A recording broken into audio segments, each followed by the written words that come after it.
لوگ اگر یہ سمجھتے ہیں کہ یہ صرف مولانا لوگوں کا کام ہے یا مبلغ کا کام ہے، مائک ملے گا تو ہی تبلیغ کرے گا، نہیں، ہر مسلمان کی ذمہ داری ہے کہ وہ خیر کو اپنی طاقت کے مطابق لوگوں میں پھیلائے، اور برائی دیکھے تو اس کو روکے، اور برائی دیکھ کر کے خاموش رہنے والے کا وہی انجام ہے جو برائی کرنے والے کا انجام ہے۔ ایک حدیث میں ملتا ہے جبرائیل علیہ السلام ایک بستی پر عذاب نازل کر چکے تھے اللہ کے حکم سے۔ وہ بستی گنہگار تھی بہت، لیکن اس میں ایک نیک بندہ تھا، بہت پرہیزگار تھا، کبھی گناہ نہیں کیا تھا اس نے۔ انہوں نے اللہ کی بارگاہ میں پوچھا جبرائیل نے کہ مولا اس بستی میں ایک نیک بندہ بھی ہے، اس کا کیا کیا جائے؟ اللہ تبارک و تعالیٰ کا حکم جلال تھا کہ اس کو بھی اسی میں تباہ کر دو، عذاب میں اس کو بھی گرفتار کر۔ عذاب اس پر بھی آیا۔ جبرائیل علیہ السلام کافی دنوں کے بعد پھر رب تعالیٰ کی بارگاہ میں پوچھتے ہیں کہ اس کا کیا قصور تھا؟ وہ تو تیرا عبادت گزار بندہ تھا، نیکوکار تھا، گنہگاروں پر عذاب آیا لیکن اس پر کیوں آیا؟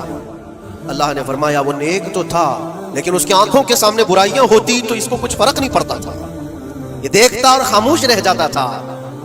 تو گناہ کرنے والوں کا اور برائیوں کا اڈا سجانے والوں کا جو انجام ہے وہ دیکھ کر خاموش رضامندی رکھنے والوں کا بھی وہی انجام ہے۔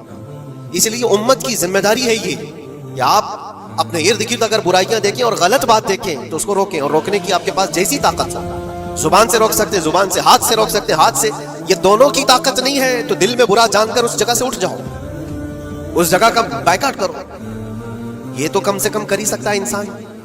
ہو سکتا ہے آج کے دور میں ہاتھ کا استعمال تمہارے لیے بہت مصیبت بن جائے، تمہارا اس کے اوپر حکم نہیں چلتا ہو، زبان کا استعمال نہیں کر سکتے ہو، مجبور ہو، تو اس میں کیا مجبوری ہے کہ اپنے دل سے برا جان کر کے اٹھو؟